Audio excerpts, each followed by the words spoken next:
anybody can be a problem solver.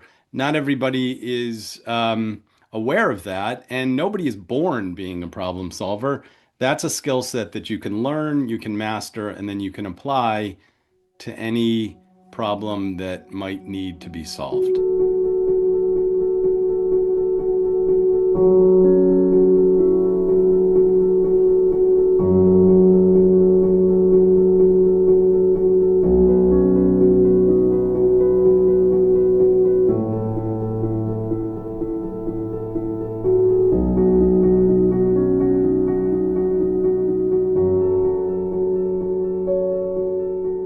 So most people think entrepreneurship is about bold personalities, big risk, and maybe little chaos. Our guest today thinks it's more like building a bridge, structured, teachable, and very much process.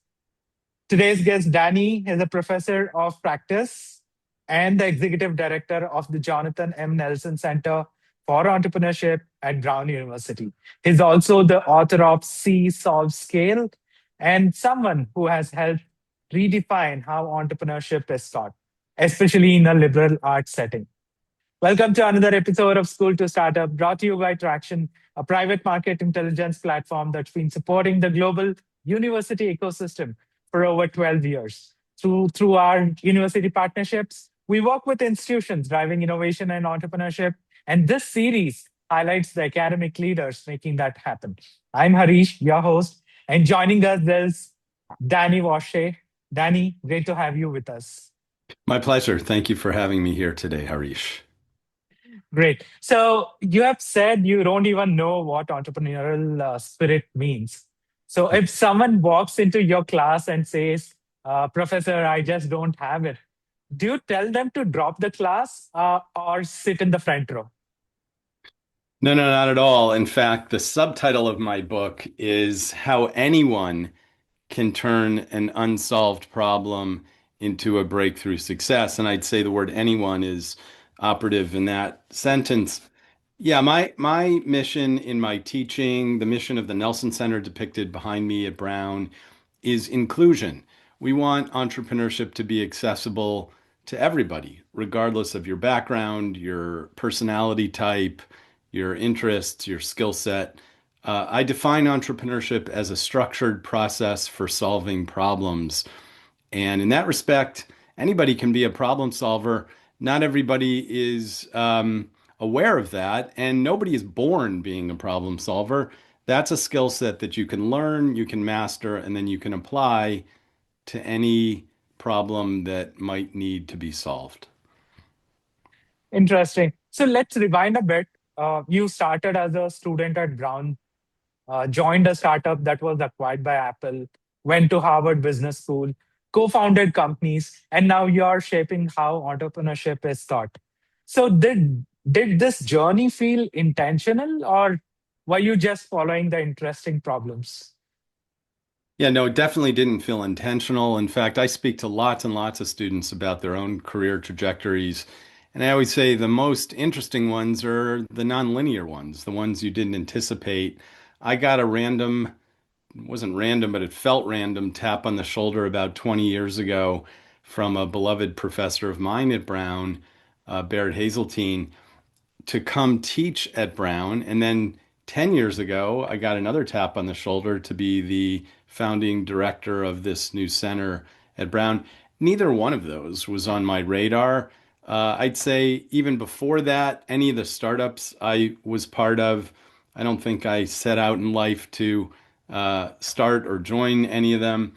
I think it's about recognizing opportunities as they come along and then saying yes and realizing what's the big downside if it doesn't work.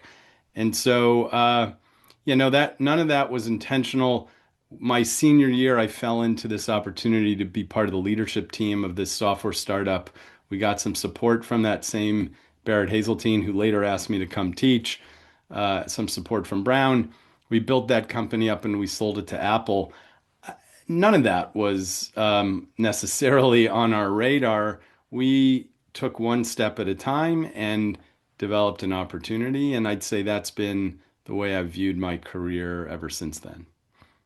Very interesting. Talking about that teaching, when you were first asked to teach entrepreneurship, did you feel confident about how to teach it?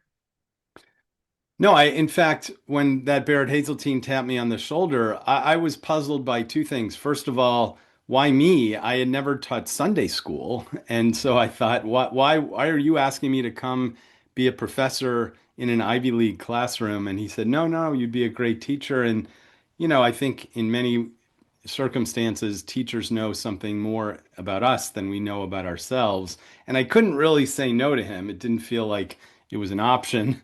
The other is, I wondered, is it even possible to teach entrepreneurship, let alone at a school like Brown that doesn't have a business school? If it had been at Harvard, where I went to business school, or if it had been at Stanford or MIT, places that are more known for their business schools, I think there would have been a clear blueprint for what it meant to teach entrepreneurship.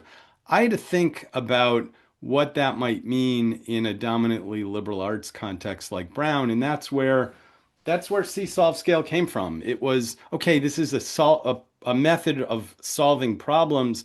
It better start with what's the problem that you've discovered. That's the C stage. How do you solve it iteratively? That's the solve stage. And then how do you marshal some resources so you can have very big and long-term impact? And I realized that's a skill set that not only fits well in a liberal arts environment, it is a liberal art. I've had over 3,000 students and I do workshops in big companies and big organizations all over the world. I just got back from a Fulbright fellowship in Nepal at the British College in Kathmandu.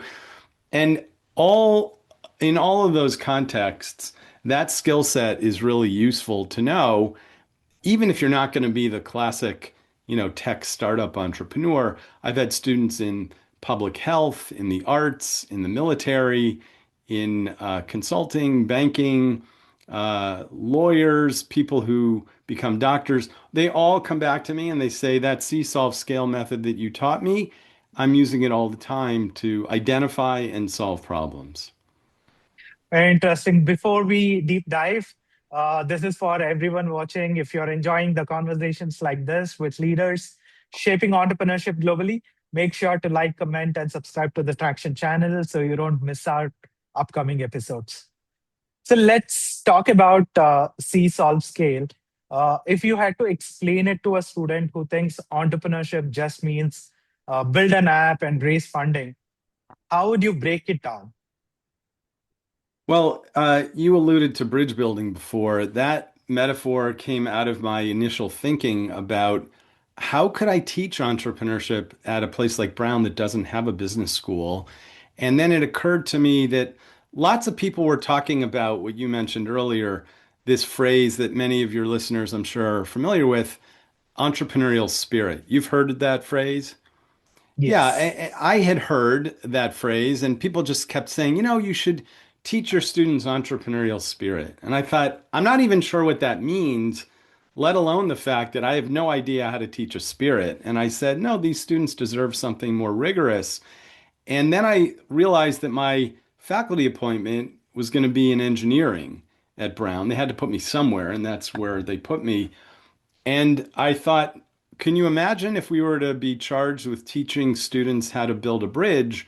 We certainly wouldn't say, just go out there and have the bridge building spirit. Throw up a bridge, and if it comes crashing down to earth and the cars and the trucks come with it, then just be persistent and have more bridge building spirit. No, of course not. That would be ridiculous. We would lose our accreditation to teach anything.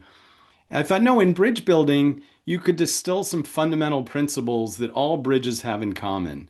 A beginning, a middle, and an end to teaching somebody how to build a bridge, but with lots of variation, the way that any bridge is different from any other. Aesthetically, operationally, functionally, no bridge is exactly like any other. And I thought, surely I could do something similar in the field of entrepreneurship. I could probably distill some fundamental principles that all startup venturing has in common, with lots of room for, even in those common beginning, middle, and an end, lots of room for variation depending on what kind of problems you're solving. And that's where C solve scale came from.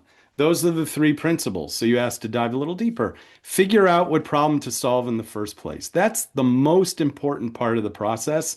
And often when I'm doing some workshops or training in big organizations, they rush past. If they do it at all, and they run the danger of becoming what I call a solution in search of a problem. And that's really dangerous. So the C stage is doing what I call bottom-up research to figure out the problem.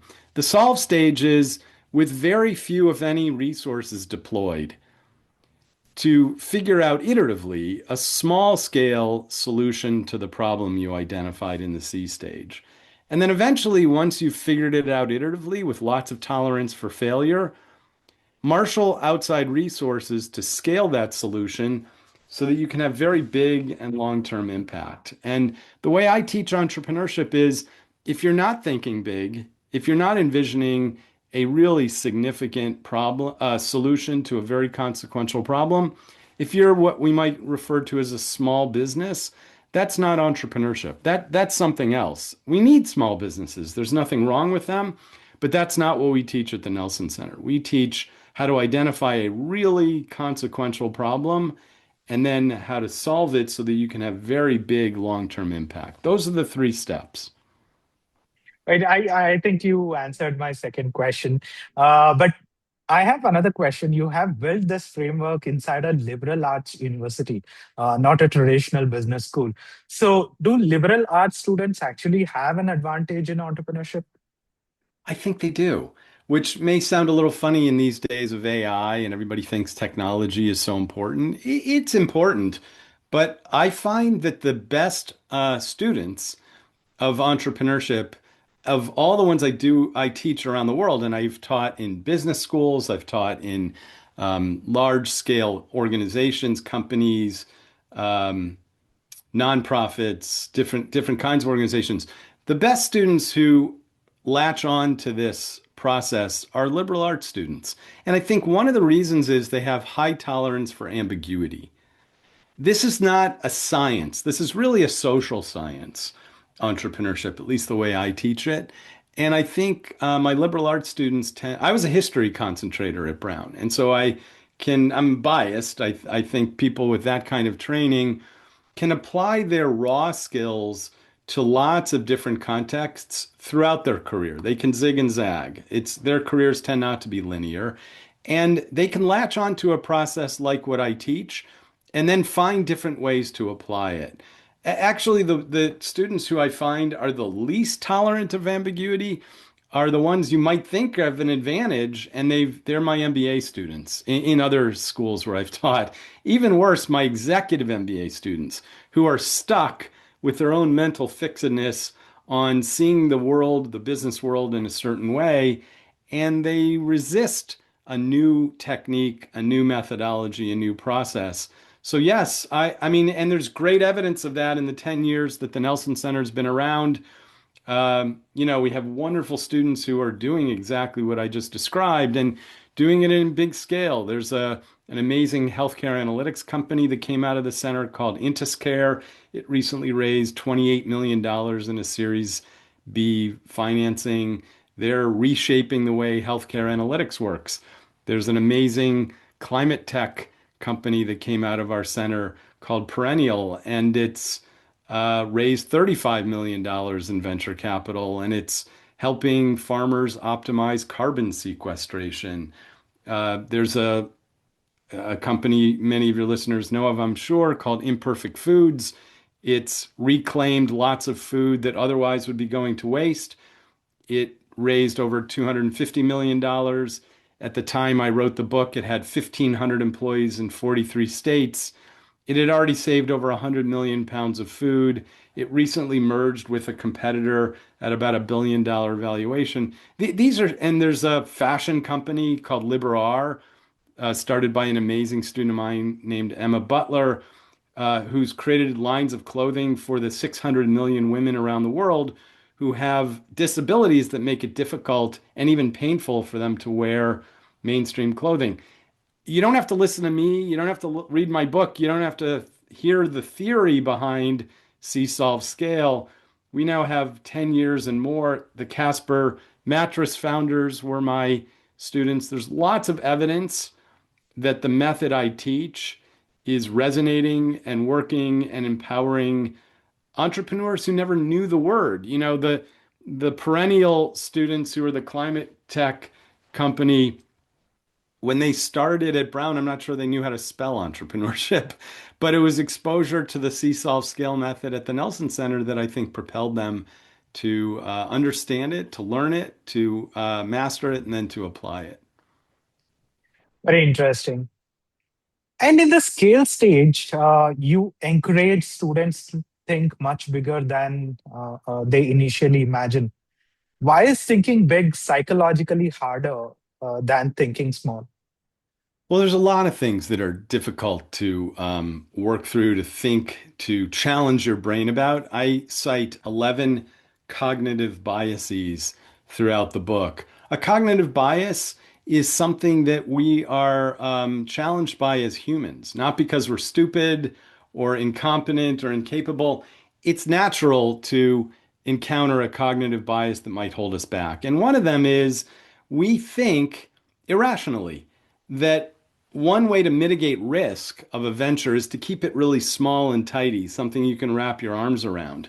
And left to their own devices, I know my students who come to class would think that a venture worthy of their attention over the semester in my class might be a cafe on the main street, Fair Street, that cuts right through the main part of Brown University.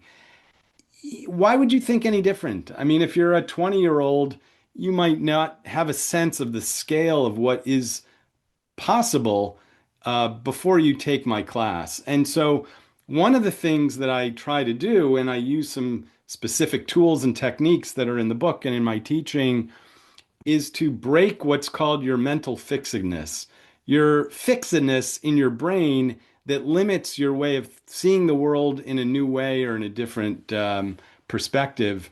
And one of those is in the scale section to use something that a good friend and mentor, Bob Johnston, once taught me. And I use a variation called the landscape metaphor exercise. And it's a way to break your mental fixedness, to get your brain thinking at a scale that is way bigger than you ever envisioned or ever imagined. And there's specific techniques I use for doing that. Some of them are really fun and exciting and creative. And so, yeah, a big part of what my book does in all three stages, the C stage, the solve stage, and the scale stage, and in my teaching all over the world and big companies and elsewhere, is to break people's mental fixedness as a way to overcome the inevitable cognitive bias that we all have because we're human. Very interesting. And I see, like, I think you have also said 65% of startups fail because of team issues, right? That's So, right. what does a team actually look like in your experience? Well, I spend a lot of time in my teaching. We just went through this module in class that's just started this semester, um, talking about that issue, the team formation process. And it's true, 65% of ventures fail because of team issues. And so it's a really important challenge to overcome. And there's all sorts of reasons for that. We don't have a lot of time, but uh, one of the things that's most important is to have a diverse team and an inclusive team. And I draw on some excellent research from Ann Morris and Francis Fry at Harvard Business School, who very graciously allowed me to reprint some of their graphics and some of their research. And they say it really well. A diverse team that's just diverse and draws only on where each of the members overlap have a disadvantage compared to a homogeneous team that overlaps completely. That's a really horrible insight that is often very surprising. How could a diverse team do worse than a homogeneous team? Well, the real secret is you need not only a diverse set of members on the team, you need an inclusive environment where there's trust and safety to allow all those diverse members to bring their true and full selves to the team. And if you do that and you draw on not just the little part of the Venn diagram where everyone overlaps, but you allow all of what they bring to the table to have impact on that team, that diverse and inclusive team will do far better than either the diverse alone team or the homogeneous team. So the real magic is a diverse team where you invite people to the dance and an inclusive team where you invite them to dance. And that's not always easy. There's some good evidence that from some really important research that that is uncomfortable because we don't necessarily see eye to eye with the other people on our team. But those team members ultimately, if they can create an environment of trust, will outperform the other teams. And that's a really important lesson for students in our liberal arts environment to learn whether they're going to create a tech startup or whether they're going to be, somebody in the arts or all sorts of other places that Brown students end up going. And it's something that students come back to me and tell me bears a lot of fruit once they get out of Brown and into the work world. Very interesting. This is my personal question. Say, for example, if you put two versions of you in a room, entrepreneur Danny and Professor Danny, who wins the argument about how to scale a company? Well, I hope they've reconciled each other at this point. I'd say entrepreneur Danny at first didn't really know this methodology himself. And so it was really by experience at first that I realized that entrepreneurship is not something you're born with. You don't have to be kissed by the spirit of Steve Jobs. It's not something spiritual or mystical. It's a methodology that, just like any methodology, you can learn, you can get really good at, and then you can apply. And it turns out that that is well, that doesn't turn out. It was very deliberate that I devised See Solve Scale to fit initially in a liberal arts environment. So I'd say I hope at this point they're reconciled. To the extent that I'm involved with startups, which I still am, I bring this methodology to them. And there wouldn't be any difference between my own entrepreneurship and what I teach. And then what I teach all over the world in big companies or big organizations or at other universities or nonprofits, even the military. I said I did 4 workshops for the US Army and 2 for the US Air Force in the wake of my book being published. Though that's a methodology that I've learned I can really teach people. And I can see the impact it has on, again, now the over 3,000 students I've had in these workshops and elsewhere. And when I say around the world, the book was not even my idea. It was my students' idea who came to me and they said, Your your teaching had a really life-changing impact on us, which is wonderful for a professor to hear. But they pointed out, they said, you're not doing the third step of the process. You're not scaling. And I thought, oh, how interesting when the students become the teacher. And I said, what should I do? And they said, you should write a book. And so that's where the book came from. And then it's been published in Taiwan. It's being published in China. It was published in Japan. I was even teaching in Japan when the book came out there. It was published in the UK. This month, it's coming out in Arabic in Saudi Arabia. And so I went back to those students and I said, okay, so my scaling, especially since the book's attracted lots of these kinds of workshops and events, and they said, yes, you're scaling. And so I don't think I have to reconcile the entrepreneur in me with the professor in me, at least at this point. If there were any contradiction, that would be a problem. I'd say the methodology is the same, whether I'm doing entrepreneurship or I'm teaching it. Amazing. So, for students watching this, maybe just starting their academic journey, what's one mindset shift that could completely change how they approach the entrepreneurship? If it's okay, I'll cheat and I'll answer that with two. One of it is, and it's often one of the most surprising mindset shifts, is the benefits of scarce resources. That there's a benefit to having few resources. And I've taught in lots of places that feel disadvantaged because they're in Kingston, Jamaica, or Ramallah, Palestine, or rural China. And I've taught in all those places. And they sometimes feel, you could tell their body languages, they lack confidence because they just feel like they're at a disadvantage with fewer resources. And at least in the see and the solve stage, having very few resources, and that might mean less money, fewer people on your team, less training in a particular area, less expertise. Those can work to your advantage. The Casper mattress students of mine, the founders of Casper mattress, knew nothing about the mattress industry except that you sleep on a mattress. And that scarcity of knowledge and expertise actually worked to their advantage. They had an advantage over the incumbent manufacturers of mattresses who were stuck on the current way of doing it. They had mental fixedness. My students didn't. That's a surprise. The opposite is true too. There's a burden to having too many resources. And then when I work in big companies or the military, you can imagine, or big nonprofits that have big budgets, they think that they're better suited to identify and solve problems because of those resources. And it's the opposite. I have to get them to break their mental fixedness around those resources to help them see new opportunities. So that's one surprising thing.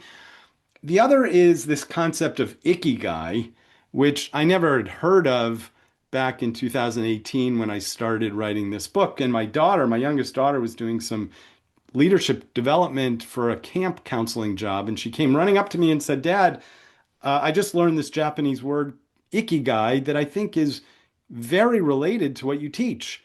It means living a life of meaning or of purpose. And I've now incorporated Ikigai into the foundational elements of what I teach. It's actually the first image you see when you walk in the Nelson Center at Brown. Ikigai comprises these four elements. And by the way, lots of your listeners, I'm sure at this point, have understood what Ikigai is because all these years later, 8 years later, a lot of people have heard about it. But I still feel it's useful for me to teach it. It relates to this concept that it's really important to do things not only that might make money, but might have some other impact. And it comprises these four elements. Do something you really love doing.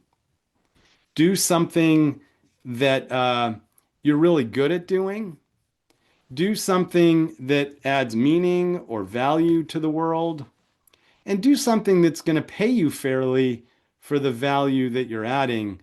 And it's in response to a quote from Bill Damon, who's a Stanford psychology professor, who says the biggest problem growing up today is not actually stress, it's meaninglessness. And I discovered that you can really master the see-solve scale method. You could get good at it. You could figure out how to apply it to different problems. But if you're not doing it in a way that's consistent with your ikigai, it's much less likely that you're going to succeed. And it'll be much less rewarding. So the foundation to what I teach is ikigai. I want you to identify something that you love doing, you're good at doing, that's going to add meaning or value to the world. And then, yeah, it's going to pay you fairly for that value. And on top of that, if you can layer on see-solve scale, that's really the magic that I think usually works toward all the examples I mentioned before, imperfect foods, perennial climate tech, Intiscare, Liberar, and all the other dozens of successful startups that are coming out of the Nelson Center and that I've worked on privately. It all starts with Ikigai. Very interesting. And finally, where can our audience learn more about your work, your book, and what's happening at Nelson Center? Well, my personal website is dannywarshay.com. That's a good place to learn about me, about my background, about these workshops that I do, about the book. There's some bonus content on my website, dannywarshay.com. If they have read the book or listened to it, I also narrate the audio version, which I had never done before, and my publisher asked me to do it, which was a fun experience. Um, there's a private network on LinkedIn. You just search for See Solve Scale, and people are welcome to join that if they've read or listened to the book. If they're interested in learning about the Nelson Center, you can go to entrepreneurship.brown.edu, and there's a newsletter you can sign up for. We live stream a decent number of our programs. We have our biggest program of the year, the $50,000 Brown Venture Prize pitch competition coming up next month on March 12th. And so whether it's me personally, I love hearing from uh, people who are interested in See Solve Scale, certainly those who've read it or who have listened to it. They're also welcome to access me on LinkedIn, and I'm happy to interact with them there. So, look, it's the teacher in me. I didn't know I was a teacher, as I said, until Barrett Hazeltine tapped me on the shoulder 20 years ago. It's why I love what I do. It's my own ikigai. And I'm incredibly grateful to Barrett and others who've given me the privilege of teaching at Brown, building this center with a small, scrappy, really great team that we have, and then the privilege of traveling all over the world to all sorts of places. In some cases, I have to find on a map. I can't believe that I was in Nepal last month on this Fulbright teaching at the British College. Actually, the mission there was to teach faculty how to teach entrepreneurship. And so that feels like it's even bigger ripples in my own thinking big endeavor. Amazing. Danny, this has been an incredible, insightful conversation. Thank you so much for being part of School to Startup, especially from redefining entrepreneurship as a structured process to understanding the power of problem first thinking, meaningful impact, and building diverse teams. For all those who want to go deeper, you can check out Danny's books, See Solve, Scale, available online and at major bookstores. All the links will be available on the description. Thank you very much. And to everyone watching, if you found this valuable, don't forget to like, comment, subscribe to Tracxn channel, and click on the bell icon so you never miss an episode. We'll see you in the next one. Thank you.